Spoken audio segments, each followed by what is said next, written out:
Hello students, welcome to my YouTube channel Quest Mathematics for Secondary and Senior Secondary Classes.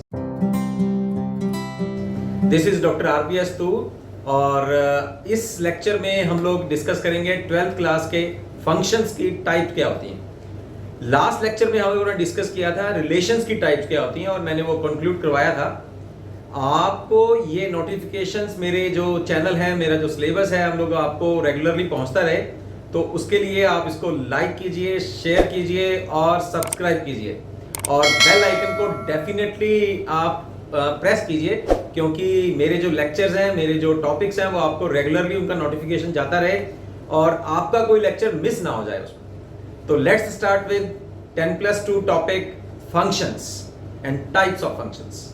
Functions के topic के बारे में तो आप ऑलरेडी +1 क्लास में 11th क्लास में आप पढ़ चुके हैं कि फंक्शंस होते क्या हैं। थोड़ा सा मैं उसमें रिपीट कर देता हूं आपको, just for a recall purpose. देखिए, हमारे पास फंक्शन को हम लोग इस तरह से डिफाइन करते हैं। We have here two sets x and y. This is called the domain of the function and this is called the range of the function. तो यहां सारे डोमेन के एलिमेंट्स जो हैं, अगर मैं उनका फंक्शंस में वैल्यू निकालता हूं तो जो मेरे पास एलिमेंट्स आएंगे वो सारे एलिमेंट्स जो रेंज से बिलोंग करते हैं। So here y is the range for all elements belongs to this capital X set. तो मैं फंक्शंस को इस तरह से डिनोट करता हूं। यहां अब हम लोग इनकी टाइप्स पढ़ेंगे +2 क्लास में। रिलेशंस और फंक्शंस तो हम लोग +1 में पढ़ ही चुके हैं, तो उनके लिए आप मेरे जो +1 के जो लेक्चर्स हैं उनको आप रीड कर सकते हैं, उनको आप देख सकते हैं, ताकि आपको क्लियरेंस हो कि रिलेशंस और फंक्शंस वास्तव में होते क्या हैं। और इस बार हम लोग, क्योंकि रिलेशंस में भी हम लोगों ने टाइप्स की हैं और अब फंक्शंस में भी हम लोग टाइप शुरू करते हैं। सब तो पहला आपका कुछ एग्जांपल लेने आए दे विच टाइप्स फंक्शंस दी टाइप्स नो क्लियर करने वास्ते। First of all, our first definition is one function. What is that? अगर आप देसी लैंग्वेज गल करिए, इजी लैंग्वेज में गल करिए, तो one फंक्शन का मतलब है कि x दे यानी कि डोमेन दे सारे एलिमेंट्स दी रेंज दे सारे elements they which different images आन। हर एक एलिमेंट दे ਲਈ different image one that means if images of different elements of x under this function are distinct, that is for all, this is the symbol of for all, x1 x2 belongs to our domain set, we have different images। अगर different images आ रही हैं ऐसा मतलब वो different elements दियां होनी चाहिए ने, और अगर same images ने ऐसा मतलब वो same element की होनी चाहिए ਤਾਂ वो same है। ठीक है, यानी कि मतलब ਕੀ बनता है कि अगर elements different ने ਤਾਂ ਉਹਨਾਂ ਦੀ images ਵੀ different ਆਣੀ ਚਾਹੀਦੀ ਹੈ। ਇਹਦੇ ਵਿੱਚ ਮੈਂ ਤੁਹਾਨੂੰ ਐਗਜ਼ਾਮਪਲ ਨੂੰ ਬਿਲਕੁਲ ਡੈਫੀਨੇਸ਼ਨ ਨੂੰ ਬਿਲਕੁਲ ਕਲੀਅਰ ਕਰਨ ਵਾਸਤੇ ਮੈਂ ਤੁਹਾਡੇ ਐਗਜ਼ਾਮਪਲ ਲਈ ਹੈ ਇੱਥੇ। ਤੁਸੀਂ ਦੇਖੋ, ਜਿਵੇਂ ਮੈਂ ਇੱਕ ਫੰਕਸ਼ਨ ਡਿਫਾਈਨ ਕੀਤਾ ਹੈ f1 function, that is vary from x to y. Here we have domain is x set and range set is y, capital Y। ਤਾਂ ਇਹਦੇ ਵਿੱਚ ਇੱਕ 1 ਐਲੀਮੈਂਟ ਜਿਹੜਾ ਹੈ ਉਹਦੀ ਇਮੇਜ ਕੀ ਹੈ a, ਸੈਕਿੰਡ ਦੀ ਕਿੰਨੀ ਹੈ b, ਥਰਡ ਦੀ d ਔਰ ਫੋਰਥ ਦੀ c।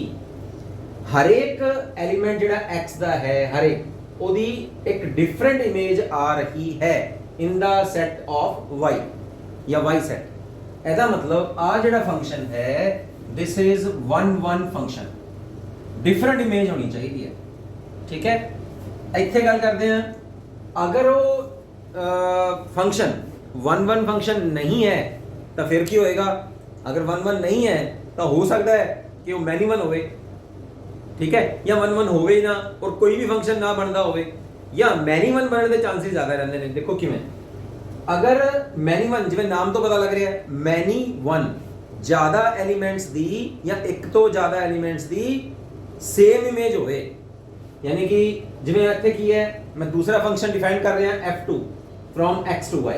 ओके, तो इत्थे फिर वही डोमेन x है और रेंज y है। इस डोमेन दे विच जो एलिमेंट्स ने 1 2 3 4, ਉਹਦੇ ਵਿੱਚੋਂ 1 और 2 एलिमेंट ਜਿਹੜੇ ਨੇ ਉਹ डिफरेंट ਨੇ, लेकिन ਉਹਨਾਂ ਦੀ इमेज की है, that is the same element b, लेकिन थर्ड दी डिफरेंट है, फोर्थ दी डिफरेंट है। ਤਾਂ ਇਹ 1 ਤਾਂ ਨਹੀਂ ਹੈ। 1 ਦਾ ਮਤਲਬ ਕੀ ਹੋਣਾ ਚਾਹੀਦਾ ਸੀਗਾ? ਹਰ ਇੱਕ डिफरेंट एलिमेंट ਦੀ डिफरेंट इमेज होनी चाहिए है, इस करके 1 ਤਾਂ नहीं ਹੋਈ। ਤਾਂ ਫਿਰ ਉਹਨੇ ਮੈਨੀ ਵਨ ਹੋ ਗਈ। ਮੈਨੀ ਵਨ ਮਤਲਬ ਜ਼ਿਆਦਾ ਐਲੀਮੈਂਟਸ ਦੀ ਸੇਮ ਇਮੇਜ ਹੋਈ। ਆਹ ਵਾਲਾ ਫੰਕਸ਼ਨ ਕੀ ਹੋਏਗਾ? ਮੈਨੀ ਵਨ ਫੰਕਸ਼ਨ। ਓਕੇ, ਹੁਣ ਆਪਾਂ ਚੱਲਦੇ ਹਾਂ ਸੈਕਿੰਡ ਥਰਡ ਡੈਫੀਨੇਸ਼ਨ ਤੇ। ਫਰਸਟ ਮੈਂ ਤੁਹਾਨੂੰ ਦੱਸੀ ਹੈ 1 1, second is many one function, ਔਰ third definition is onto function. Onto function ਕੀ ਹੋਏਗਾ? ਦੇਖੋ ਇੱਥੇ ਆਪਾਂ ਧਿਆਨ ਨਾਲ ਦੇਖੀਏ।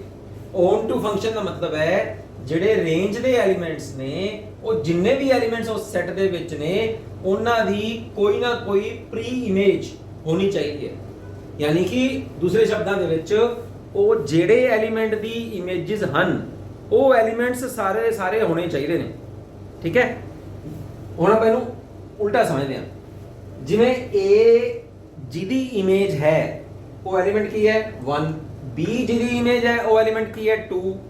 C ਜਿਹਦੀ ਇਮੇਜ ਹੈ ਉਹ ਐਲੀਮੈਂਟ 4 ਹੈ, ਔਰ D ਜਿਹਦੀ ਇਮੇਜ ਹੈ ਉਹ ਐਲੀਮੈਂਟ 3 ਹੈ, ਡੋਮੇਨ ਦੇ ਐਲੀਮੈਂਟਸ। ਠੀਕ ਹੈ, ਲੇਕਿਨ ਰੇਂਜ ਸੈੱਟ ਦੇ ਵਿੱਚ ਦੋ ਐਜੇ ਐਲੀਮੈਂਟਸ ਬਚੇ ਨੇ ਜਿਨ੍ਹਾਂ ਦੀ ਕੋਈ ਜੇ ਅਗਰ ਉਹ ਕਿਸੇ ਦੀ ਇਮੇਜ ਹੈਗੇ ਤਾਂ ਪਰ ਉਹ ਐਲੀਮੈਂਟਸ ਨਹੀਂ ਹੈਗੇ ਆਪਣੇ ਕੋਲ, है ना। यानी कि E ਤੇ F ਅਗਰ ਇਮੇਜ ਨੇ ਤਾਂ ਪਰ ਕਿਹਦੀ ਇਮੇਜ ਨੇ? ਉਹ ਡੋਮੇਨ ਸੈੱਟ ਦੇ ਵਿੱਚ ਕੋਈ ਐਲੀਮੈਂਟਸ ਹੈ ਹੀ ਨਹੀਂ। that means this set is not on to set। ਇੱਥੇ ਗੱਲ ਕਰੀਏ F3 ਦੇ ਵਿੱਚ A ਇਮੇਜ ਹੈਗੀ ਹੈ 1 ਤੇ 2 ਦੀ। ਇਹਦਾ ਮਤਲਬ ਇਹ ਮੈਨੀ 1 ਤਾਂ ਹੋਇਆ ਹੀ ਹੋਇਆ, है ना। ਆਪਾਂ ਚਲੋ ਮੈਨੀ 1 ਇੱਥੇ ਲਿਖ ਲੈਂਦੇ ਆ। A ਇਮੇਜ ਹੈ 1 ਤੇ 2 ਐਲੀਮੈਂਟਸ ਦੀ, B ਇਮੇਜ ਹੈ 3 ਦੀ, C ਹੈ 4 ਦੀ। ਇੱਥੇ ਦੇਖੋ ਹੁਣ ਧਿਆਨ ਨਾਲ, ਜਿਹੜੀ ਇਮੇਜ A ਹੈ ਉਹਦੇ ਲਈ ਐਲੀਮੈਂਟਸ ਐਗਜ਼ਿਸਟ ਕਰ ਰਹੇ ਨੇ 1 ਤੇ 2। ਜਿਹਦੀ ਇਮੇਜ B ਹੈ ਯਾਨੀ ਕਿ B ਜਿਸ ਐਲੀਮੈਂਟ ਦੀ ਇਮੇਜ ਹੈ ਉਹ ਹੈ 3, ਔਰ C ਜਿਹਦੀ ਇਮੇਜ ਹੈ ਉਹ ਐਲੀਮੈਂਟ ਹੈ 4। ਹੋਰ ਕੋਈ ਐਲੀਮੈਂਟ ਦੇ ਡੋਮੇਨ ਰੇਂਜ ਸੈੱਟ ਦੇ ਵਿੱਚ ਕੋਈ ਬਚਿਆ ਹੀ ਨਹੀਂ। ਸਾਰੇ ਐਲੀਮੈਂਟਸ ਦੀ ਕੋਈ ਨਾ ਕੋਈ ਪ੍ਰੀ ਇਮੇਜ ਹੈਗੀ ਹੈ, ਯਾਨੀ ਕਿ ਉਹ ਜਿਹੜੇ ਇੱਥੇ ਇਮੇਜ ਵਾਲੇ ਐਲੀਮੈਂਟਸ ਨੇ ਉਹ ਕਿਸੇ ਨਾ ਕਿਸੇ ਐਲੀਮੈਂਟ ਦੇ ਇਮੇजेस ਹੈਗੀਆਂ ਨੇ। ਇਹਦਾ ਮਤਲਬ ਆ ਜਿਹੜਾ ਸੈੱਟ ਹੋਇਆ, ਆ ਜਿਹੜਾ ਫੰਕਸ਼ਨ ਹੋਇਆ, ਇਹ ਹੋਇਆ ਆਪਣੇ ਕੋਲ onto function. F3 function is onto function. Definition ਕਿਵੇਂ ਬਣੂਗੀ? A function from x to y is said to be on to function if every element of y is the image of some element x belongs to capital X। किसी ना किसी element ਦੀ ਉਹ images ਹੋਣੀਆਂ ਚਾਹੀਦੀਆਂ ਨੇ। ਜੇ ਉੱਥੇ images ਹੈਗੀਆਂ ਨੇ ਲੇਕਿਨ ਉਹ ਕੋਈ ਐਲੀਮੈਂਟ ਆਪਾਂ ਨੂੰ ਸ਼ੋ ਨਹੀਂ ਹੋ ਰਿਹਾ ਤਾਂ ਉਹ ਔਨ ਟੂ ਫੰਕਸ਼ਨ ਨਹੀਂ ਹੈ। ਜਿਵੇਂ ਕਿ F1 ਫੰਕਸ਼ਨ ਦੇ ਵਿੱਚ ਰੇਂਜ ਸੈੱਟ ਦੇ ਵਿੱਚ ਦੋ ਐਲੀਮੈਂਟ ਬਚੇ ਨੇ ਜੋ ਕਿਸੇ ਐਲੀਮੈਂਟ ਦੀ ਇਮੇजेस ਨਹੀਂ ਹੈਗੀਆਂ, ਤਾਂ ਫਿਰ ਇਹ ਔਨ ਟੂ ਨਹੀਂ ਹੈ, ਨੋਟ ਔਨ ਟੂ। ਇਹ ਆਪਾਂ ਚੈੱਕ ਕਰ ਸਕਦੇ ਹਾਂ। ਤੇ ਇਹਦੇ ਵਿੱਚ ਆ ਦੇਖੋ ਆ ਵੀ ਦੋ ਬਚੇ ਨੇ ਤੇ ਇਹ ਮੈਨੀ 1 ਤਾਂ ਹੈ ਬਟ ਨੋਟ ਔਨ ਟੂ। ਇੱਥੇ ਆ ਜਾਓ, ਇਹ ਮੈਨੀ 1 ਵੀ ਹੈਗਾ ਤੇ ਔਨ ਟੂ ਫੰਕਸ਼ਨ ਵੀ ਹੈਗਾ। ਇੱਥੇ ਆ ਜਾਓ, A ਵੀ ਹੈਗਾ। A ਜਿਹੜੀ ਇਮੇਜ ਹੈ ਉਹ 3 ਦੀ ਹੈ, B 1 ਦੀ ਹੈ, C 2 ਦੀ ਹੈ ਤੇ D 4 ਦੀ ਹੈ। ਤਾਂ ਇਹਦਾ ਮਤਲਬ ਇਹ 1 1 ਫੰਕਸ਼ਨ ਵੀ ਹੋਇਆ। Every element has different image. 1 the different ਹੈ, 2 ਦੀ ਡਿਫਰੈਂਟ ਹੈ, 3 ਦੀ ਡਿਫਰੈਂਟ ਇਮੇਜ ਹੈ, 4 ਦੀ ਡਿਫਰੈਂਟ ਹੈ। ਔਰ ਉਲਟਾ ਦੇਖੀਏ ਤਾਂ ਰੇਂਜ ਦੇ ਵਿੱਚ ਜਿਹੜੇ ਐਲੀਮੈਂਟਸ ਨੇ ਉਹ ਕਿਸੇ ਨਾ ਕਿਸੇ ਐਲੀਮੈਂਟ ਦੀ ਇਮੇजेस ਵੀ ਹੈਗੇ ਨੇ। ਤਾਂ ਇਹ 1 1 ਵੀ ਹੋਇਆ ਤੇ ਔਨ ਟੂ ਵੀ ਹੋਇਆ। ਇੱਥੋਂ ਆਪਾਂ ਇੱਕ ਹੋਰ ਡੈਫੀਨੇਸ਼ਨ ਕੱਢ ਸਕਦੇ ਹਾਂ। ਡੈਫੀਨੇਸ਼ਨ ਨੰਬਰ 4 ਕੀ ਬਣਦੀ ਹੈ? 1 1 ਐਂਡ ਔਨ ਟੂ ਫੰਕਸ਼ਨ। ਤਾਂ ਇਹਦੀ ਡੈਫੀਨੇਸ਼ਨ ਕੀ ਬਣੂਗੀ? A function which is both 1 1 and on to is said to be 1 1 and on to function. An example is this our fourth function. Okay, ਇਹਦੇ ਵਿੱਚ 1 1 ਵੀ ਹੈ, ਹਰ ਇੱਕ element ਦੇ ਡਿਫਰੈਂਟ ਇਮੇਜ ਵੀ ਹੈ, ਔਰ ਜਿਹੜੀ ਇਮੇजेस ਨੇ ਉਹਦੇ ਲਈ ਕੋਈ ਨਾ ਕੋਈ ਐਲੀਮੈਂਟ ਵੀ ਐਗਜ਼ਿਸਟ ਕਰਦਾ ਹੈ। ਠੀਕ ਸਮਝ ਆ ਗਿਆ ਹੋਣਾ। ਤੇ ਆਪਾਂ ਇਹ ਚਾਰ ਡੈਫੀਨੇਸ਼ਨਸ ਕੀਤੀਆਂ ਨੇ, ਚਾਰ ਟਾਈਪਸ ਕੀਤੀਆਂ ਨੇ। ਹੁਣ ਇਹਨਾਂ ਤੋਂ ਰਿਲੇਟਡ ਆਪਾਂ ਜਿਹੜੀਆਂ ਨੇ ਐਗਜ਼ਾਮਪਲਸ ਕਰਦੇ ਹਾਂ ਜੋ ਤੁਸੀਂ ਬੜੇ ਧਿਆਨ ਨਾਲ ਸਮਝੋ, ਔਰ ਇਹ ਡੈਫੀਨੇਸ਼ਨਸ ਵੀ ਤੁਹਾਨੂੰ ਤਾਂ ਹੀ ਜ਼ਿਆਦਾ ਕਲੀਅਰ ਹੋਣਗੀਆਂ ਜਦੋਂ ਆਪਾਂ ਐਗਜ਼ਾਮਪਲਸ ਨੂੰ ਫਿਰ ਆਪਾਂ ਉਹਦੇ ਉੱਪਰ ਅਪਲਾਈ ਕਰਾਂਗੇ। ਡੈਫੀਨੇਸ਼ਨ ਦੇ ਉੱਪਰ ਫਿਰ ਐਗਜ਼ਾਮਪਲਸ ਦੇਖਾਂਗੇ ਤਾਂ ਜਾ ਕੇ ਆਪਾਂ ਨੂੰ ਜ਼ਿਆਦਾ ਕਲੀਅਰ ਹੋਏਗਾ। ਠੀਕ ਹੈ, ਐਗਜ਼ਾਮਪਲਸ ਕਰਦੇ ਹਾਂ ਹੁਣ। ਇਸ ਟੌਪਿਕ ਤੋਂ ਰਿਲੇਟਡ ਮੈਂ ਇੱਕ ਹੁਣ ਐਗਜ਼ਾਮਪਲ ਲੈ ਰਿਹਾ ਜਿਹਦੇ ਵਿੱਚ ਇੱਕ ਫੰਕਸ਼ਨ ਡਿਫਾਈਨਡ ਹੈ such that a to n। here this set denotes the set of all 50 students of class +2। ਠੀਕ ਹੈ, ਦੇਖੋ ਮੈਂ ਜਿਹੜੀ ਇਹਦੇ ਵਿੱਚ ਕਿਤਾਬ ਰੈਫਰ ਕਰ ਰਿਹਾ ਉਹ NCERT ਦੀ +2 ਦੀ ਕਲਾਸ ਦੀ ਬੁੱਕ ਹੈ। ਠੀਕ ਹੈ, ਤੁਸੀਂ ਵੀ ਉਸ ਬੁੱਕ ਤੋਂ ਰੈਫਰ ਕਰ ਸਕਦੇ ਹੋ ਔਰ ਉਹਦੇ ਤੋਂ ਤੁਹਾਨੂੰ ਸਫੀਸ਼ੀਐਂਟ ਜਿਹੜਾ ਸਿਲੇਬਸ ਹੈ ਉਹ ਕਵਰ ਅਪ ਹੋ ਜਾਂਦਾ ਹੈ। ਜਿਸ ਬੱਚੇ ਨੇ ਵਧੀਆ ਹੋਰ ਅਜੇ ਸੋਚ ਰਿਹਾ ਕਿ ਮੈਂ ਕੰਪੀਟੀਸ਼ਨ ਐਗਜ਼ਾਮਸ ਵੀ ਦੇਖਣੇ ਹੈ ਤਾਂ ਉਹ ਹੋਰ ਬੁੱਕਸ ਵੀ ਰੈਫਰ ਕਰ ਸਕਦਾ, ਉਹ ਵੀ ਮੈਂ ਤੁਹਾਨੂੰ ਦੱਸ ਸਕਦਾ। ਤੁਸੀਂ ਮੈਨੂੰ ਪਰਸਨਲੀ ਜਿਹੜਾ ਹੈ ਈਮੇਲ ਕਰ ਸਕਦੇ ਹੋ ਜਾਂ ਫੋਨ ਵੀ ਕਰ ਸਕਦੇ ਹੋ, ਠੀਕ ਹੈ। ਤਾਂ ਇਹਦੇ ਵਿੱਚ ਮੈਂ NCERT ਬੁੱਕ ਦੇ ਵਿੱਚ ਫੰਕਸ਼ਨਸ ਦੇ ਟੌਪਿਕ ਦੇ ਵਿੱਚ 7th ਐਗਜ਼ਾਮਪਲ ਨੂੰ ਜਿਹੜਾ ਹੈਗਾ ਉਹ ਮੈਂ ਇੱਥੇ ਸਮਝਾ ਰਿਹਾ ਤੁਹਾਨੂੰ।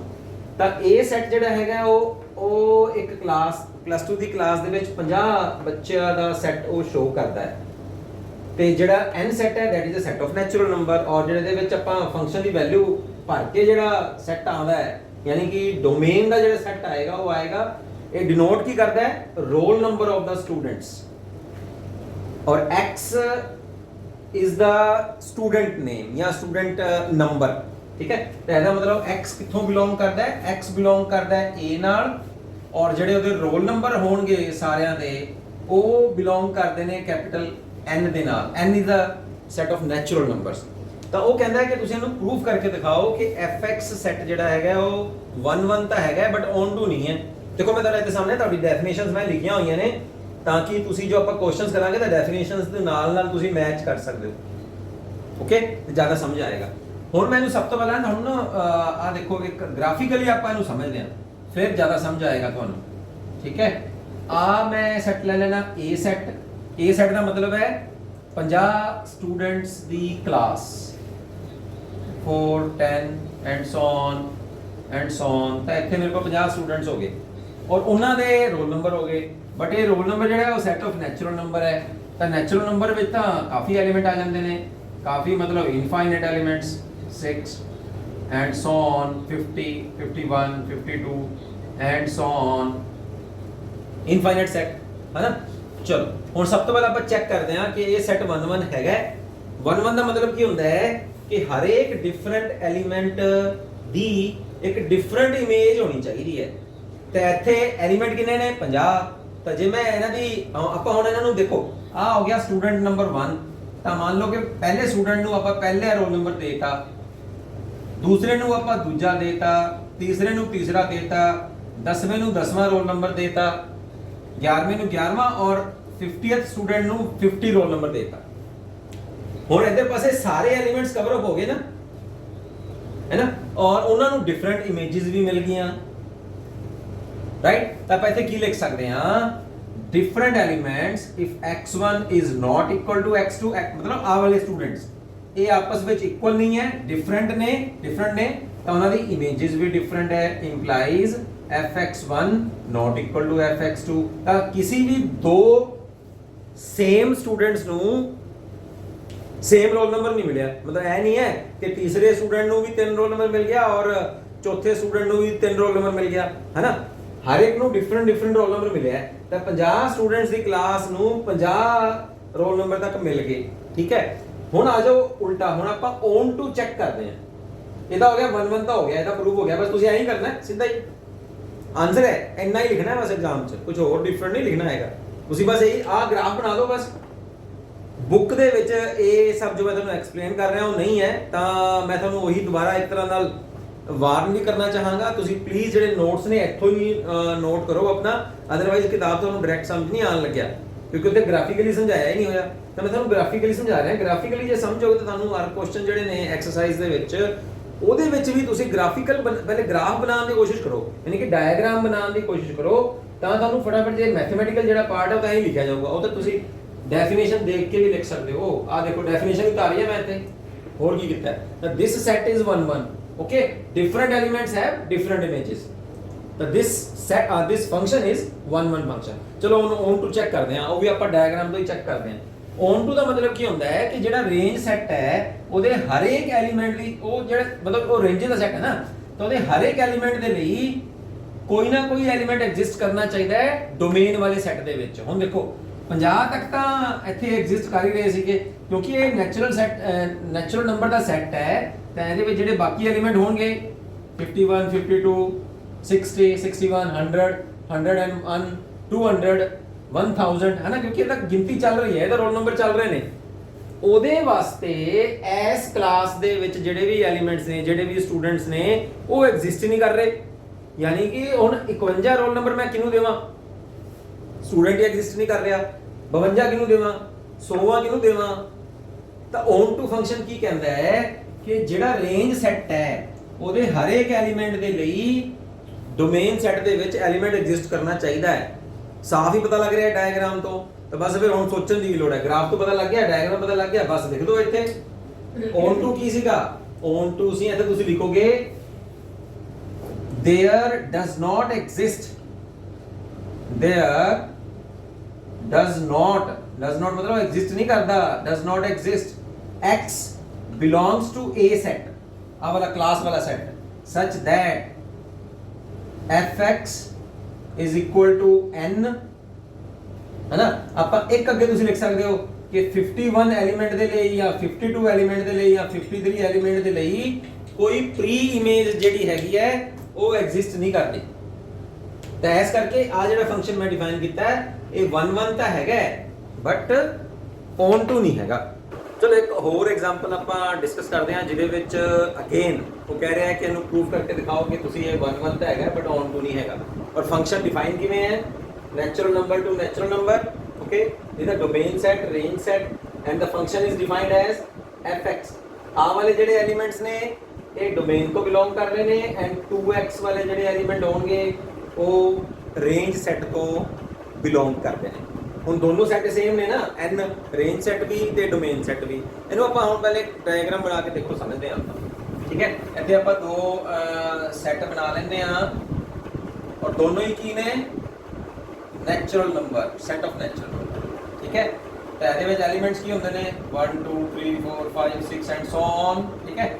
ਇਹਦੇ ਵਿੱਚ ਵੀ ਉਹੀ 1 2 3 4 5 6, ਇਹਦੇ ਜ਼ਿਆਦਾ ਸਾਰੇ ਲਿਖ ਲਓ, ਠੀਕ ਹੈ, ਕਿਉਂਕਿ ਇਹ ਰੇਂਜ ਸੈਟ ਹੈ ਐਂਡ ਸੋ ਔਨ, ਠੀਕ ਹੈ। ਦੋਨੋਂ ਹੀ n ਸੈਟ ਹੋ ਗਏ। ਜਿਹੜੇ ਆ ਵਾਲੇ ਐਲੀਮੈਂਟਸ ਨੇ these elements belongs to domain, ਉਹਨਾਂ ਦਾ ਨਾਮ ਕੀ ਹੈ x, ਠੀਕ ਹੈ। ਆ ਵਾਲੇ ਜਿਹੜੇ ਐਲੀਮੈਂਟਸ ਨੇ ਇਹ ਬਿਲੋਂਗ ਕਰਦੇ ਨੇ ਰੇਂਜ ਸੈਟ ਤੋਂ। ਲੇਕਿਨ ਉਹਨੇ ਆਣਗੇ ਕਿਵੇਂ, ਇਹਦਾ ਮਤਲਬ ਕੀ ਹੈ, ਦੇਖੋ ਇਹ ਫੰਕਸ਼ਨ ਦਾ ਮਤਲਬ ਕੀ ਹੈ ਕਿ ਜਿਹੜੇ ਆ ਵਾਲੇ ਐਲੀਮੈਂਟਸ ਭਰਾਂਗੇ ਉਹ ਆਪਾਂ ਐਸ ਸੈਟ ਤੋਂ ਭਰ ਰਹੇ ਹਾਂ ਔਰ ਜਿਹੜੇ ਆ ਵਾਲੇ ਐਲੀਮੈਂਟਸ ਆਣਗੇ ਉਹ ਐਸ ਸੈਟ ਦੇ ਆਣਗੇ। ਚਲੋ ਹੁਣ ਵਾਰੀ ਵਾਰੀ ਨਾਲ ਭਰਦੇ ਹਾਂ ਆਪਾਂ, ਠੀਕ ਹੈ। ਇੱਥੇ ਆਪਾਂ ਭਰ ਲੈਂਦੇ ਹਾਂ x ਦੀ ਵੈਲਿਊ 1 ਭਰਾਂਗੇ ਤਾਂ ਕਿੰਨੀ ਵੈਲਿਊ ਆਏਗੀ 2, 2 ਭਰਾਂਗੇ ਤਾਂ ਕਿੰਨੀ ਆਏਗੀ 4, 3 ਭਰਾਂਗੇ ਤਾਂ ਕਿੰਨੀ ਆਏਗੀ, ਇੱਥੇ ਭਰ ਰਿਹਾ ਨਾ x ਦੀ ਵੈਲਿਊ ਤਾਂ ਆਏਗੀ 6, 4 ਭਰਿਆ ਤਾਂ ਕਿੰਨੀ ਆ ਗਈ 8 ਐਂਡ ਸੋ ਔਨ, ਠੀਕ ਹੈ। ਹਰੇਕ ਡੋਮੇਨ ਦੇ ਐਲੀਮੈਂਟਸ ਦੇ ਲਈ ਆਪਣੇ ਕੋਲ ਈਵਨ ਨੰਬਰ ਆ ਰਿਹਾ ਹੈ। ਚਲੋ ਆਪਾਂ ਹੁਣ ਮੈਚ ਕਰਦੇ ਹਾਂ। ਜਦੋਂ ਮੈਂ 1 ਭਰਿਆ ਦਾ ਐਲੀਮੈਂਟ ਕਿਹੜਾ ਆਇਆ ਸੀਗਾ 2, ਠੀਕ ਹੈ। ਜਦੋਂ 2 ਭਰਿਆ ਤਾਂ ਕਿੰਨਾ ਆ ਗਿਆ 4, 3 ਭਰਿਆ ਤਾਂ 6, 4 8, 5 ਦੇ ਨਾਲ 10, 6 ਦੇ ਨਾਲ 12, 7 ਦੇ ਨਾਲ। ਹੁਣ ਦੇਖੋ ਜਿਹੜੇ ਡੋਮੇਨ ਦੇ ਐਲੀਮੈਂਟਸ ਨੇ ਉਹ ਸਾਰੇ ਐਲੀਮੈਂਟਸ ਦੀ ਇੱਕ ਡਿਫਰੈਂਟ ਇਮੇਜ ਆ ਰਹੀ ਹੈ that satisfied this function, ਇਸ ਫੰਕਸ਼ਨ ਨੂੰ ਸੈਟੀਸਫਾਈ ਕਰ ਰਹੀ ਹੈ। ਤਾਂ ਹਰੇਕ ਡਿਫਰੈਂਟ ਐਲੀਮੈਂਟ ਦੀ ਡਿਫਰੈਂਟ ਇਮੇਜ ਹੈ। ਤੈਨੂੰ ਲਿਖਾਂਗੇ ਕਿਵੇਂ, ਬਸ ਉਹੀ ਡੈਫੀਨੇਸ਼ਨ ਲਿਖ ਦੋ, x1 not equal to x2 implies their images are also not equal। और अगर एलिमेंट्स इक्वल ने तो उन्हां दी इमेजेस भी इक्वल ने। So different elements have different images. So this function is 1 1। तब ये तो अपने को आ गया function n to n is 1 1 function.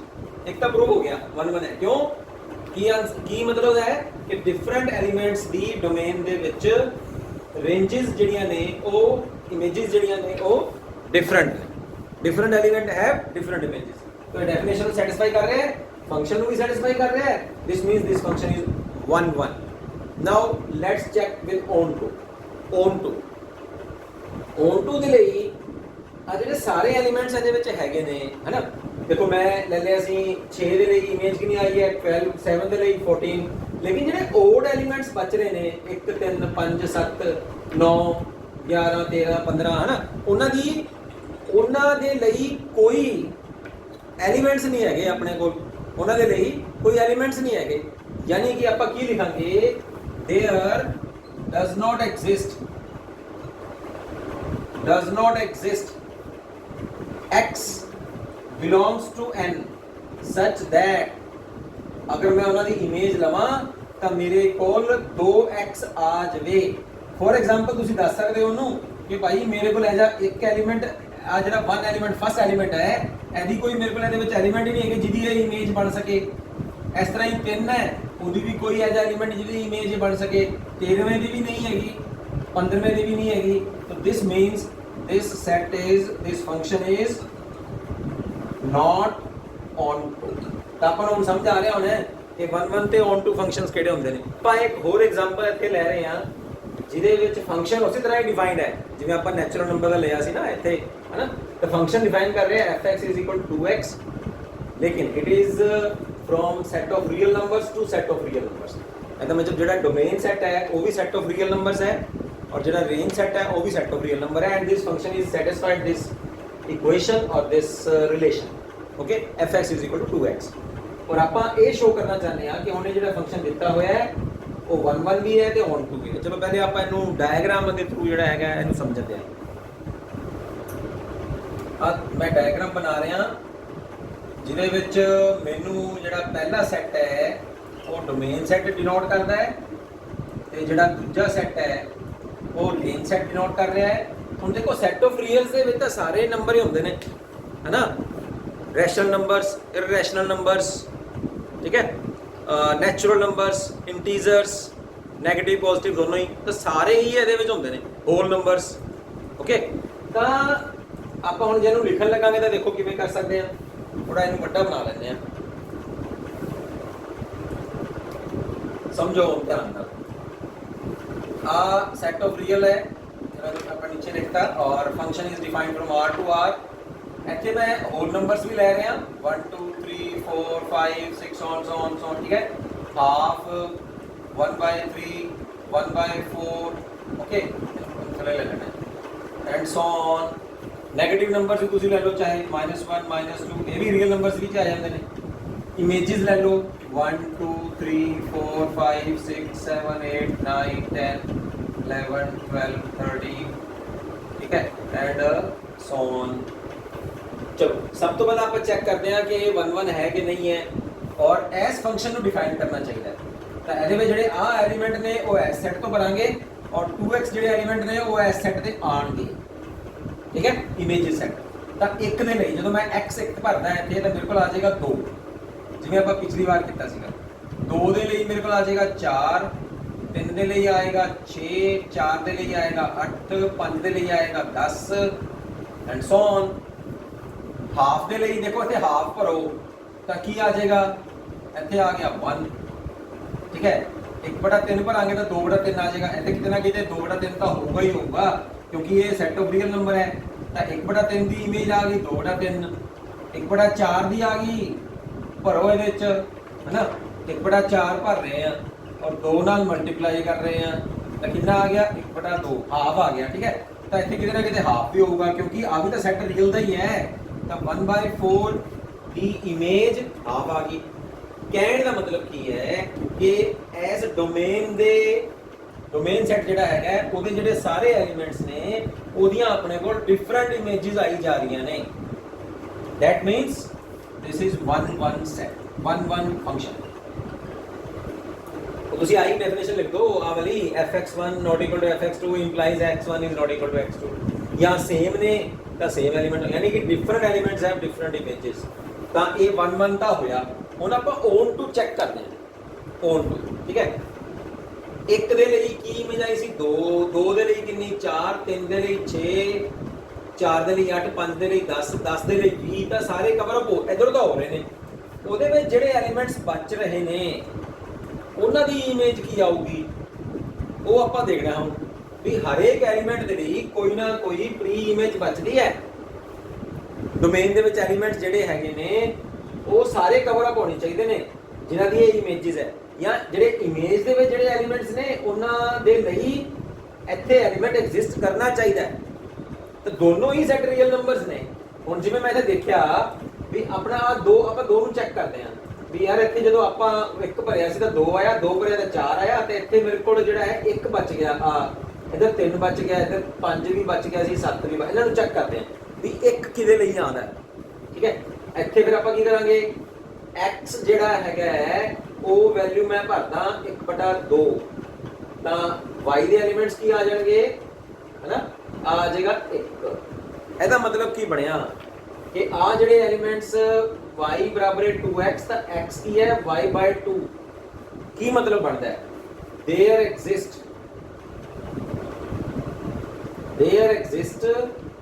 y/2, x the value ਕੀ ਹੈ y/2, और ਕਿਹੜੇ ਸੈੱਟ ਤੋਂ ਬਿਲੋਂਗ ਕਰਦਾ ਹੈ, ਡੋਮੇਨ ਤੋਂ, such that ਅਗਰ ਮੈਂ y/2 ਨੂੰ ਭਰਦਾ ਹਾਂ ਇਹਦੇ ਵਿੱਚ, s ਵਿੱਚ ਹੈ ਨਾ, 2 into y/2 ਤਾਂ ਇਹ ਕਿਹਦੇ ਬਰਾਬਰ ਆ ਜਾਂਦਾ ਹੈ, ਹੋਲ ਨੰਬਰ ਆ ਜਾਂਦਾ, ਅੱਜ ਦਾ ਜੇ 1 ਜਿਹੜੇ ਐਲੀਮੈਂਟ ਆਪਣੇ ਕੋਲ ਬਚੇ ਹੈ ਨਾ, ਤਾਂ ਕੀ ਆਇਆ, ਰੇਂਜ ਦੇ ਵਿੱਚ ਜਿਹੜੇ ਐਲੀਮੈਂਟ ਸੀ ਉਹਨਾਂ ਦੇ ਲਈ ਕੋਈ ਨਾ ਕੋਈ ਐਲੀਮੈਂਟ ਡੈਫੀਨਿਟਲੀ ਐਗਜ਼ਿਸਟ ਕਰਦਾ ਹੈ। ਇਹਦਾ ਮਤਲਬ ਕੀ ਬਣਿਆ ਕਿ ਔਨ ਟੂ ਫੰਕਸ਼ਨ ਵੀ ਹੈਗਾ, ਕਿਉਂ, ਕਿਉਂਕਿ ਸੈੱਟ ਡਿਫਰੈਂਟ ਆ ਗਿਆ ਨਾ, ਜਨਰਲ ਸੈੱਟ ਆ ਗਿਆ, ਨੈਚੁਰਲ ਨੰਬਰ ਦੇ ਲਈ ਨਹੀਂ ਸੀਗਾ, ਰੀਅਲ ਨੰਬਰ ਦੇ ਲਈ ਇਹ 1 ਵੀ ਹੈਗਾ ਤੇ ਔਨ ਟੂ ਵੀ ਹੈਗਾ। ਇਹ ਮੈਂ ਕੁਝ ਐਗਜ਼ਾਮਪਲਸ ਲਈਆਂ ਤੁਹਾਡੇ ਅੱਗੇ ਕਿ 1 ਫੰਕਸ਼ਨ ਕਿਹੜੇ ਹੁੰਦੇ ਨੇ ਤੇ ਔਨ ਟੂ ਫੰਕਸ਼ਨ, ਤੇ ਆਪਾਂ ਕਿਵੇਂ ਚੈੱਕ ਕਰ ਸਕਦੇ ਹਾਂ ਉਹਨਾਂ ਨੂੰ। अनदर एग्जाम्पल देखो क्या है कि जिसमें वो मांग रहे हैं अपने को function is defined by fx is equal to x minus 1 okay for all x greater than 2 और 1 2 तक दोनों एलिमेंट्स की जिहड़ी इमेज आ रही है दैट इज 1, यानी कि 1 एलिमेंट की भी इमेज 1 है, 2 एलिमेंट की भी इमेज 1 है। Function is defined as from n to n, n to n means both are set of natural numbers. ठीक है, ਹੁਣ ਆਪਾਂ ਇਹਨੂੰ ਇੱਕ ਵਾਰੀ ਡਾਇਗਰਾਮ ਬਣਾ ਕੇ ਸਮਝਦੇ ਹਾਂ। ਦੇਖੋ ਜਿਹੜਾ ਡੋਮੇਨ ਦੇ ਐਲੀਮੈਂਟਸ ਹੈ, ਇੱਕ ਐਲੀਮੈਂਟ ਦੀ ਇਮੇਜ ਕਿੰਨੀ ਹੈ, that is given to us 1, second element the image ਕਿੰਨੀ ਹੈ, that is also 1 okay, third ਦੀ ਹੁਣ ਕੀ ਕਹਿੰਦਾ ਹੈ, x ਦੀ ਵੈਲਿਊ ਅਗਰ 2 ਤੋਂ ਵੱਡੀ ਹੈ ਯਾਨੀ ਕਿ ਆ ਵਾਲੀ 3 ਹੈ ਤਾਂ ਇੱਥੇ ਭਰੋ 3 ਭਰਾਂਗਾ ਤਾਂ 3 - 1 ਕਿੰਨੀ ਆ ਜਾਏਗੀ 2, ਯਾਨੀ ਕਿ 3 ਐਲੀਮੈਂਟ ਦੀ ਇਮੇਜ ਕਿੰਨੀ ਹੈ 2, 4 ਦੀ ਕਿੰਨੀ ਹੈ 3, 5 ਦੀ ਕਿੰਨੀ ਹੈ 6 4 ਐਂਡ ਸੋ ਔਨ, 10 ਦੀ ਕਿੰਨੀ ਆਏਗੀ 9, 11ਵੇਂ ਦੀ ਕਿੰਨੀ ਆਏਗੀ 10, 12ਵੇਂ ਦੀ ਇੱਕ ਪਿੱਛੇ ਇਮੇਜ ਚੱਲਦੀ ਰਹੇਗੀ। ਠੀਕ ਹੈ, ਤਾਂ 12ਵੇਂ ਦੀ ਆ ਗਈ 11। ਇਹਦਾ ਮਤਲਬ ਕੀ ਬਣਿਆ, 1 1 ਹੈਗਾ ਇਹ, ਸੌਰੀ 1 1 ਨਹੀਂ ਹੈਗਾ, ਕਿਉਂ, ਬਾਕੀ ਸਾਰੇ ਐਲੀਮੈਂਟਸ ਦੀ ਇਮੇਜ ਤਾਂ ਡਿਫਰੈਂਟ ਹੈ ਲੇਕਿਨ ਜਿਹੜਾ ਪਹਿਲੇ ਦੋ ਐਲੀਮੈਂਟਸ ਸੀ ਉਹਨਾਂ ਦੀ ਇਮੇਜ ਸੇਮ ਹੈ, ਯਾਨੀ ਕਿ ਇਹ ਮੈਨੀ 1 ਹੈ, 1 1 नहीं है, नॉट 1 1 बट मैनी 1। चल एक तो अपनी क्लियर होगी है ना, अपन मैनी 1 भी क्लियर हो गया। 1 1 क्यों नहीं है, क्योंकि different elements do not have different images, दो एलिमेंट की सेम इमेज है ਉਹ ਗਿਵਨ ਹੀ ਆ ਉਹਦੇ ਕੋਲ, ਤਾਂ ਉੱਥੋਂ ਦੇਖ ਕੇ ਪਤਾ ਲੱਗ ਗਿਆ ਸੀਗਾ ਯਾਰ ਇਹ 1 1 ਨਹੀਂ ਹੈਗਾ। ਹੁਣ ਔਨ ਟੂ ਚੈੱਕ ਕਰਦੇ ਆ, ਔਨ ਟੂ ਦਾ ਕੀ ਸੀਗਾ ਕਿ ਇਹ ਸਾਰੇ ਇਮੇजेस ਐਲੀਮੈਂਟਸ ਜਿਹੜੇ ਨੇ ਉਹਨਾਂ ਦਾ ਕੋਈ ਨਾ ਕੋਈ ਫ੍ਰੀ ਐਲੀਮੈਂਟ ਹੋਣਾ ਚਾਹੀਦਾ ਜਿਨ੍ਹਾਂ ਦੀ ਉਹ ਇਮੇजेस ਨੇ। ਤਾਂ 7 ਦੀ ਇਮੇਜ ਕੀ ਹੈ, 7 ਜਿਹਦੀ ਇਮੇਜ ਹੈ ਉਹ ਐਲੀਮੈਂਟ ਕਿਹੜਾ ਹੈ 8, 6 ਜਿਹਦੀ ਇਮੇਜ ਹੈ ਉਹ ਐਲੀਮੈਂਟ ਕੀ ਹੈ 7, 11 ਜਿਹਦੀ ਇਮੇਜ ਹੈ ਉਹ ਐਲੀਮੈਂਟ ਕੀ ਹੈ 12, ਰਾਈਟ। V ਜਿਹੜਾ ਐਲੀਮੈਂਟ ਇੱਥੇ ਹੈ ਰੇਂਜ ਸੈੱਟ ਦੇ ਵਿੱਚ ਉਹਦੀ ਇਮੇਜ ਕੀ ਹੈ 21, ਕਿਉਂਕਿ ਇੱਕ ਘੱਟ ਹੈ ਹਨਾ ਇਹਦੇ ਅਕੋਰਡਿੰਗ ਟੂ ਦਾ ਫੰਕਸ਼ਨ। ਇਹਦਾ ਮਤਲਬ ਇਹ ਫੰਕਸ਼ਨ ਦੇ ਵਿੱਚ ਸਾਰੇ ਜਿਹੜੇ y ਨੇ for all y belongs to the range set there exist x belongs to domain set। ਇਹਦਾ ਮਤਲਬ ਸਾਰੇ ਇਮੇਜ ਐਲੀਮੈਂਟ ਦੇ ਲਈ ਇਸ ਸੈੱਟ ਦੇ ਵਿੱਚ ਕੋਈ ਨਾ ਕੋਈ ਐਲੀਮੈਂਟ ਐਗਜ਼ਿਸਟ ਕਰਦਾ ਹੈ according to the definition of this function. So this function is on to, क्यों, for all y belongs to set n there exist, आ जरा उल्टा e लिखा है ये there exist का symbol है, there exists x belongs to domain set such that fx is equal to y, so this set is on to 1 1 नहीं है और मतलब 10 से देता है। So ये अपना जरा टॉपिक आज आप कवर अप किया है वो है टाइप्स ऑफ फंक्शंस। ਇਹਦੇ ਵਿੱਚ NCERT ਬੁੱਕਸ ਦੇ ਵਿੱਚ ਜਿਹੜੀ ਸੈਕੰਡ ਐਕਸਰਸਾਈਜ਼ ਹੈ ਉਹ ਤੁਸੀਂ ਬੜੇ ਹੀ ਈਜ਼ੀ ਵੇ ਨਾਲ ਅਗਰ ਤੁਸੀਂ ਚੈਪਟਰ ਸਮਝ ਗਏ ਹੋ ਔਰ ਇਹਨੂੰ ਧਿਆਨ ਨਾਲ ਤੁਸੀਂ ਦੁਬਾਰਾ ਦੇਖ ਲਓ, ਦੁਬਾਰਾ ਸਮਝੋ। ਔਰ ਅਗਰ ਕੁਝ ਵੀ ਸਮਝ ਨਹੀਂ ਆ ਰਿਹਾ ਤਾਂ ਮੈਂ ਜਿਵੇਂ ਪਹਿਲੇ ਦੱਸਿਆ ਹੈ ਕਿ ਮੇਰਾ ਡਿਸਕ੍ਰਿਪਸ਼ਨ ਬਾਕਸ ਦੇ ਵਿੱਚ ਫੋਨ ਨੰਬਰ ਵੀ ਹੈਗਾ ਤੇ ਈਮੇਲ ਆਈਡੀ ਵੀ ਹੈਗਾ, ਤੁਸੀਂ ਮੈਨੂੰ ਪਰਸਨਲੀ ਕੰਟੈਕਟ ਕਰ ਸਕਦੇ ਹੋ। ਇਹ ਲੈਕਚਰ ਨੂੰ ਤੁਸੀਂ ਅਗਰ ਧਿਆਨ ਨਾਲ ਸਮਝੋਗੇ ਨਾ ਤਾਂ ਡੈਫੀਨਿਟਲੀ ਤੁਹਾਡੀ ਐਕਸਰਸਾਈਜ਼ ਬਹੁਤ ਈਜ਼ੀਲੀ ਵੇ ਨਾਲ ਹੋ ਜਾਏਗੀ। ਠੀਕ ਹੈ। ਜਿਵੇਂ ਤੁਹਾਨੂੰ ਮੈਂ ਪਹਿਲੇ ਕਿਹਾ ਸੀਗਾ, ਮੇਰਾ ਜਿਹੜਾ ਚੈਨਲ ਹੈ ਦ ਕੁਐਸਟ, ਦੇਖੋ ਇਹ ਇੰਜੀਨੀਅਰਿੰਗ ਸਟੂਡੈਂਟਸ ਵਾਸਤੇ ਵੀ ਹੈਗਾ ਤੇ ਸੈਕੰਡਰੀ ਸੀਨੀਅਰ ਸੈਕੰਡਰੀ ਕਲਾਸਿਸ ਵਾਸਤੇ ਵੀ ਹੈਗਾ।